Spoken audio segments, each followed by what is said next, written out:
ನಮಸ್ಕಾರ. ಪ್ರಜಾರಾಜ್ಯ ಕನ್ನಡ ನ್ಯೂಸ್ಗೆ ಸ್ವಾಗತ. ವಿದ್ಯುತ್ ಸಹಕಾರಿ ಸಂಘಕ್ಕೆ ಹೈ ವೋಲ್ಟೇಜ್ ಕದನ. ಹುಕ್ಕೇರಿಯಲ್ಲಿ ಜೋರಾಯಿತು Katti AB versus Jarkiholi Jolle fight. ಹೊಂದಾಣಿಕೆ ರಾಜಕಾರಣಕ್ಕೆ ಹೆಸರುವಾಸಿಯಾದ ಜಿಲ್ಲೆಯ ಹುಕ್ಕೇರಿ ತಾಲೂಕಿನಲ್ಲಿ ಪ್ರಸ್ತುತ ನಡೆಯುತ್ತಿರುವ ಎರಡು ಸಹಕಾರ ಕ್ಷೇತ್ರದ ಚುನಾವಣೆ ಎಬಿ ಕತ್ತಿ ಹಾಗೂ ಜಾರಕಿಹೊಳಿ ಕುಟುಂಬದ ನಡುವಿನ ಜಿದ್ದಿಗೆ ಸಾಕ್ಷಿಯಾಗಿದೆ. ಚುನಾವಣಾ ಅಖಾಡ ದಿನದಿಂದ ದಿನಕ್ಕೆ ರಣಕಣ ಜೋರಾಗ್ತಾ ಇದೆ. ಹೆಬ್ಬಾಳ್ ಗ್ರಾಮದಲ್ಲಿ ಶೆಡ್ ಹೊಡೆದ ಜೋಡೆತ್ತುಗಳು, ಯುವ ನಾಯಕರು. ಹುಕ್ಕೇರಿ ಗ್ರಾಮೀಣ ವಿದ್ಯುತ್ ಸಹಕಾರಿ ಸಂಘದ ಅಬ್ಬರದ ಪ್ರಚಾರ. ಯಮಕನಮರಡಿ ಮತಕ್ಷೇತ್ರದಲ್ಲಿ ಕಾರ್ಯಕರ್ತರ ಬೆಂಬಲಿಗರ ಬೃಹತ್ ಸಭೆ. ಮುಂಬರುವ ಚುನಾವಣೆಯಲ್ಲಿ ನಮ್ಮ ಸ್ವಾಭಿಮಾನಿ ಸಹಕಾರಿ ಪ್ಯಾನೆಲ್ಗೆ ಅಭ್ಯರ್ಥಿಗಳಿಗೆ ಬೆಂಬಲ ನೀಡುವಂತೆ ಮನವಿ ಮಾಡಿದ ಜವಾರಿ ಜೋಡೆತ್ತು ಹಾಗೂ ಯುವ ನಾಯಕರು. ಹೆಬ್ಬಾಳ್ ಗ್ರಾಮದಲ್ಲಿ ನಡೆದ ಅಬ್ಬರದ ಪ್ರಚಾರದ ವೇಳೆ ಶಾಸಕ ನಿಖಿಲ್ ಕತ್ತಿ, ಯುವ ನಾಯಕರಾದ ವಿನಯಗೌಡ ಪಾಟೀಲ್, ಪೃಥ್ವಿ ಕತ್ತಿ, ಬಸವರಾಜ್ ಹುಂದ್ರಿ ಸೇರಿದಂತೆ ಯಮಕನಮರಡಿ ಮತಕ್ಷೇತ್ರದ ಗಣ್ಯರು, ಸ್ಥಳೀಯರು, ನಾಗರಿಕರು, ಕಾರ್ಯಕರ್ತರು ಪಾಲ್ಗೊಂಡಿದ್ರು. ರಾಮಗೌಡ ಪಾಟೀಲ್, ಪ್ರಜಾರಾಜ್ಯ ಕನ್ನಡ ನ್ಯೂಸ್, ಹೆಬ್ಬಾಳ್.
ಸೋದರ ಮಿತ್ರರಾದ ಹಾಗೂ ಈ ಕ್ಷೇತ್ರದ ಜನಪ್ರಿಯ ಶಾಸಕರು ನಿಖಿಲ್ ಕತ್ತಿ ಅವರೇ ಹಾಗೂ ಇನ್ನೊಬ್ಬರು ಸೋದರ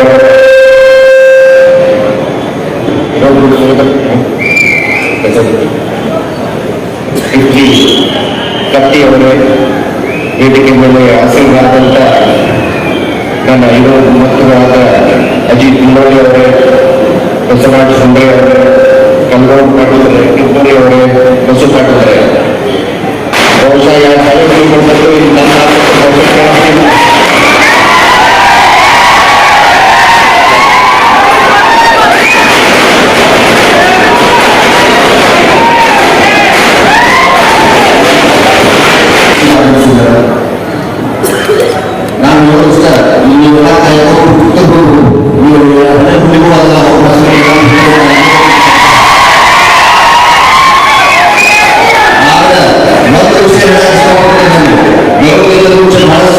Yo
ನಾನು ಕುತ್ಕೊಂಡು ಕೇಳಾತಿದ್ದೀನಿ ಸದ್ಯ ಏನಪ್ಪಾ ಅಂತಂದ್ರೆ ಈಗ ಏನು ವಿಶೇಷವಾಗಿ ಅಂಗನವಾಡಿ ಕ್ಷೇತ್ರ ಅಂದ್ರೆ ಇದರ ನಾನು ಹೇಳ್ತಿ ಅಥವಾ 2 ಹೇಳ್ತಿ ಹಳೆ ಸಂಕೇಶ್ವರ ಕ್ಷೇತ್ರ ಒಂದು ಹೇಳ್ತಿ ಹಳೆ ಹುಕ್ಕೇರಿ ಕ್ಷೇತ್ರ ಈ ಎಲ್ಲಾ ಕ್ಷೇತ್ರದಾಗ ನೀವು 2 ನಾಯಕರು ಕಂಡರೆ ಯಾರಪ್ಪ ಅಂತಂದ್ರೆ ಒಬ್ರು ಎಬಿಪಾಟೀಲ್ ಸಾಹೇಬ್ ಇವತ್ತು ಒಂದು ಗಂಟೆನ ಮುಖ್ಯ ಯಾರು ಹುಕ್ಕೇರಿಗರಾಗಿದ್ದಪ್ಪ ಅಂತಂದ್ರೆ ದಿವಂಗತ ಉಮೇಶ್ ಕತ್ತಿ ಸಾಹೇಬ್ ಇವರು ಯಾವ ರೀತಿ ಕೆಲಸ ಮಾಡೋದು ನ್ಯೂಸ್ ನೋಡಿರಿ ಈಗ ಬರ್ತಕ್ಕಂಥ ಶಾಸಕರಾಗಲಿ ಮಂತ್ರಿಗಳ ಯಾವ ರೀತಿ ಕೆಲಸ ಮಾಡೋದು ನ್ಯೂಸ್ ನೋಡಿರಿ ಇಲ್ಲಿ ಅದಕ್ಕೆ ಹೇಳೋದಿಷ್ಟ ಯಾಕಪ್ಪ ಹಿರಿಯ ಬಂದ ಮಾತಾಡ್ತಾರೆ ನಾನು ಅವ್ರು ಬಿಡು ಮಾಡ್ಕೊಡ್ತೀನಿ ಸ್ಟೇಜ್ ಅನ್ನ ನಾನು ಕೇಳ್ಕೋದಿಷ್ಟ ಈ ಮುಂಬರುವ ಎಲೆಕ್ಷನ್ ಏನ್ ನಡೆದಪ್ಪ ಅದು ಎಲೆಕ್ಟ್ರಿಕ್ ಸೊಸೈಟಿ ಎಲೆಕ್ಷನ್ ಇಡೀ ಕ್ಷೇತ್ರದಾಗ ಇಡೀ ತಾಲೂಕಿನಾಗ ಒಂದು ಲಯ ಅಥವಾ ಒಂದು ವಾತಾವರಣ ಒಂದು ವೇಗಂತ ಒಂದು ಡೇಟ್ ಆಗೈತಿ ಅದಕ್ಕೆ ನಾವು ಸುತ್ತ ಈ ಕ್ಷೇತ್ರದ ಜನ ಏನದರಲ್ಲ ಸುಮಾರು 6 ಗಂಟೆಗಳಿಂದ ಎಲ್ಲರೂ ಕಾಯ್ಕೊಂಡು ಕೂತೀರಿ ಇವ್ರ ಮಾತು ಕೇಳಕ್ ಕಾಯ್ಕೊಂಡು ಕೂತೀರಿ ಅದಕ್ಕೆ ನೀವೆಲ್ಲರೂ ಒಕ್ಕೂಟಾಗಿ ಈ ಕ್ಷೇತ್ರದಾಗ ಏನು ಜಾಸ್ತಿ ಮತದಾರ ನಾವು ವೋಟರ್ ಸೆಲೆಕ್ಷನ್ ಮಾಡಿ ಅಂತ ಹೇಳ್ಕೊಂಡು ನಾನು 2 ಮಾತನ್ನು ಸಹಕಾರ ಸಂಘದ ಚುನಾವಣೆ ನಿಮಿತ್ತ ಯಮಕನಮರಡಿ ಮತಕ್ಷೇತ್ರದ ಕಾರ್ಯಕರ್ತರ ಸಭೆಯನ್ನ ಇಲ್ಲಿ ಆಯೋಜನೆ ಮಾಡಿದ್ವಿ.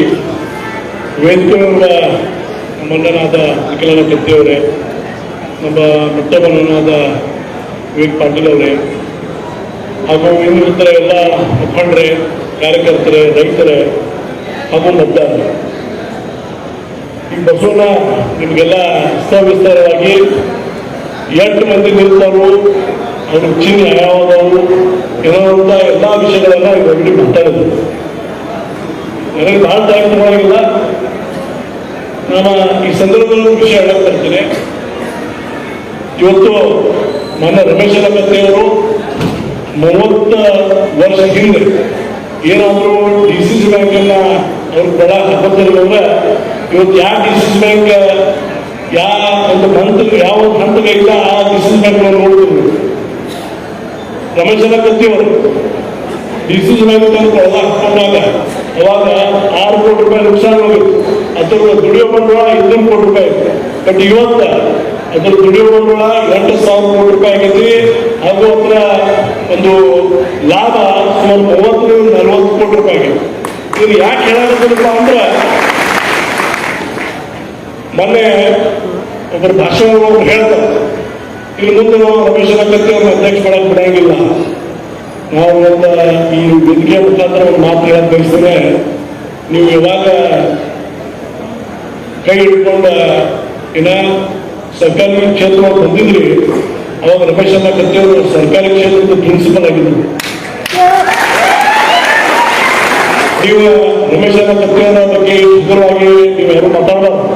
ಯಾಕಪ್ಪ ಅಂದ್ರೆ ಇವತ್ತು ಜಿಲ್ಲಾ ಮಧ್ಯವರ್ತಿ ಸಹಕಾರಿ ಬ್ಯಾಂಕ್ ಏನು ದೇಶದೊಳಗೆ 2ನೇ ನಂಬರ್ ಐತಿ, ರಾಷ್ಟ್ರೀಯ ಪ್ರಶಸ್ತಿ ಸಿಕ್ಕೈತಿ, ರಾಜ್ಯದ ನಂಬರ್ 1 ಬ್ಯಾಂಕ್ ಏನೈತಿ, ಅದಾಗಿರೋದು ಯಾರನ್ನ ಇವತ್ತು ಕತ್ತಿ ಮನದಿಂದಾಗಿದೆ, ರಮೇಶ್ ಕತ್ತಿ ಅವರದಾಗಿದೆ, ರಮೇಶ್ ಕತ್ತಿ ಅವರದಾಗಿದೆ.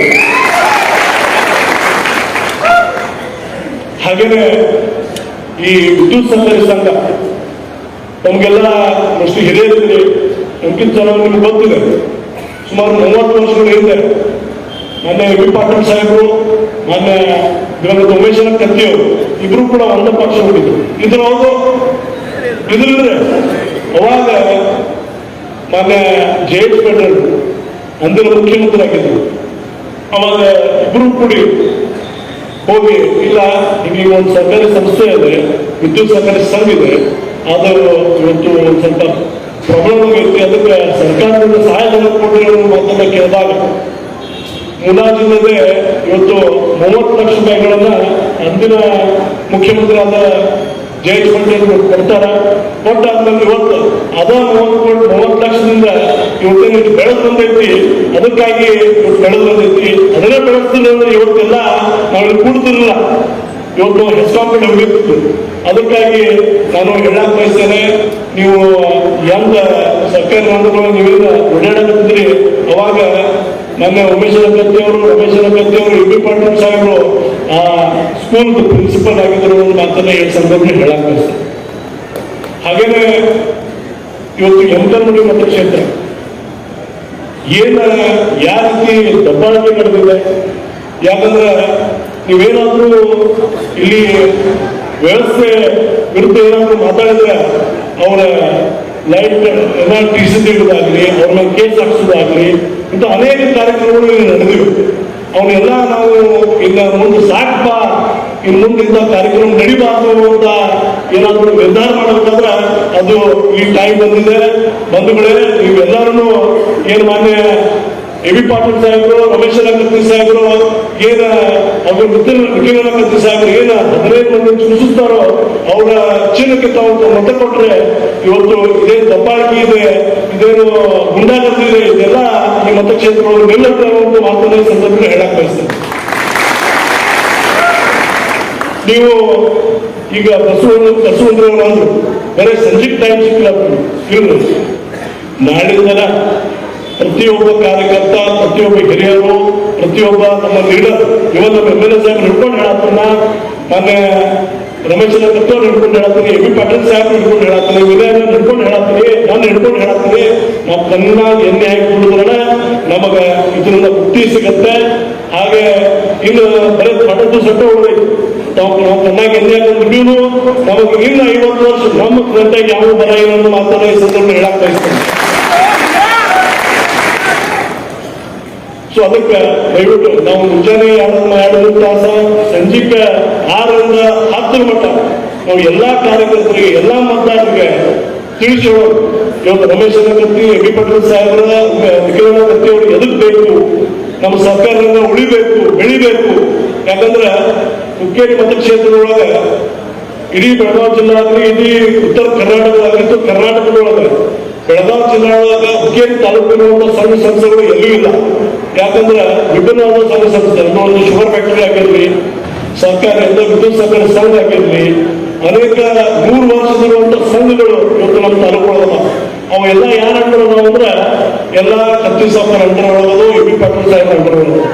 ಅವು ಇನ್ನೂ ಮಟ್ಟ ಬದುಕಾಕ ಕಾರಣ ಅಂದ್ರೆ ಅವರೇ ಬದುಕಾಗ್ತಾರೆ. ಮೊನ್ನೆ ನಾನು ಎ.ಬಿ. ಪಾಟೀಲ್ ಸಾಹೇಬರ ಅವರ SDO ಹೋದಾಗ ಅಥವಾ ಅವರ ಫ್ಯಾಕ್ಟ್ರಿಗೆ ಬಂದಾಗ ಒಂದು ಮಾತನ್ನು ಹೇಳಿದ್ರು. ಇವತ್ತಿನ ಮಟ್ಟ ನಾ ಕತ್ತಿ ಮನೆತನ ವಿರುದ್ಧವಾಗಿದ್ದು, ಬಟ್ ಎಂದೂ ಸರ್ಕಾರದಲ್ಲಿ ರಾಜಕಾರಣ ಮಾಡಿಲ್ಲ, ಎಂದೂ ನನ್ನ ಅಭ್ಯರ್ಥಿ ಹಾಕಿಲ್ಲ, DCC ಬ್ಯಾಂಕ್ ಹಾಕಿಲ್ಲ, ವಿದ್ಯುತ್ ಸಹಕಾರ ಸಂಘ ಹಾಕಿಲ್ಲ, ಎಜುಕೇಶನ್ ಹಾಕಿಲ್ಲ. ಯಾಕಂದ್ರೆ ಇವತ್ತು ಕತ್ತಿ ಮನೆತನ ಅದನ್ನ ಬರೋಬ್ಬರಿ ನಡೆಸ್ಕೊಂಡು ಬಂದೈತಿ, ಅದನ್ನ ಹಾಕಿಲ್ಲ ಅಂತ ಮಾತನ್ನ ಹೇಳಿದ್ರು. ನಮ್ಮ ಜೊತೆ 30 ವರ್ಷಗಳಿಂದ ಒಂದು ರಾಜಕೀಯ ವೈಮನಸ್ಸಿತ್ತು, ಅದನ್ನ ಮಾತ್ರ ಯಾಕಂದ್ರೆ ಅವಾಗಿದ್ದಂದ್ರೆ ಅವ್ರು ಹಾಕಿದ್ರು. ಅಂದ್ರೆ ಏನ್ ತಿಳ್ಕೊಬೇಕಾಗ್ತದಂದ್ರೆ ಕತ್ತಿ ಮನೆತನ ಆಗಲಿ, ಪಾಟೀಲ್ ಮನೆತನ ಆಗಲಿ ಎಷ್ಟು ಸ್ವಚ್ಛ ಆಗಿ ಚಂದಾಗಿ ಇವತ್ತು ಸರ್ಕಾರವನ್ನು ನಾವು ಬಂದೇವರು ಮಾತನ್ನ ಈ ಸಂದರ್ಭದಲ್ಲಿ ಹೇಳಕ್ಕೆ. ಅದಕ್ಕೆ ದಯವಿಟ್ಟು ಮುಂದಿರುವಂತ ಏನ 28ನೇ ತಾರೀಕಿಗೆ ಬೆಳಗ್ಗೆ 7 ಗಂಟೆಯಿಂದ ಸಾಯಂಕಾಲ 4 ಮತದಾನ ಆಗುತ್ತೆ. ಆ ಮತದಾನದಲ್ಲಿ ನಾವು ಕಡ್ಡಾಯವಾಗಿ 100% ಏನು ಎ.ಬಿ. ಪಾಟೀಲ್ ಸಾಹೇಬರು, ರಮೇಶ್ ಕತ್ತಿಯವರು, ನಿಖಿಲ ಕತ್ತಿಯವರು ಏನು ಸೂಚಿಸ್ತಾರೋ 15 ಮಂದಿಗೆ 15 ಮಂದಿ ಚಿನ್ನಕ್ಕೆ ತಾವು ತಮ್ಮ ಮತವನ್ನು ಕೊಟ್ಟು ಅವರನ್ನು ಪ್ರಚಂಡ ಬಹುಮತದಿಂದ